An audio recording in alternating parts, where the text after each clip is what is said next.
कराची के बाद हैदराबाद में भी ई चालान सिस्टम शुरू कर दिया गया है। 25 लाख आबादी के शहर में 80 कैमरे हैं। शहरियों ने ई चालान से पहले सड़कें, सिग्नल्स और यू टर्न्स ठीक करने का मुतालबा किया है। मजीद जानते हैं, डॉन न्यूज़ के नुमाइंदे राशिद शेख हमारे साथ मौजूद हैं। जी राशिद, तफसीलात बताइएगा।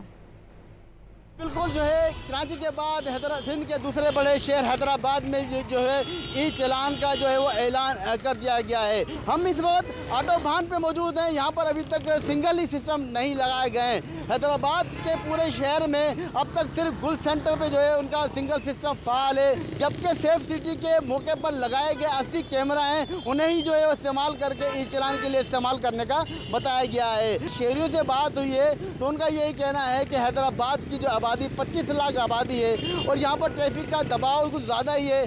पहले जो है इंतजामिया सड़कों का जो है रवानी सही करे, यू टर्न सही करे, सिंगल सिस्टम सही करे, उसके बाद ई चालान जो है लागू करे, हमें कोई एतराज़ नहीं है। जबकि उनका ये भी कहना था कि ई चालान की कीमतें भी कुछ ज़्यादा ही रखी गई हैं, जो फ़ाइन जो है वो कुछ ज़्यादा ही बताया गया है, जिसकी कमी का भी उन्होंने कहा है। जी बहुत शुक्रिया आपका राशिद।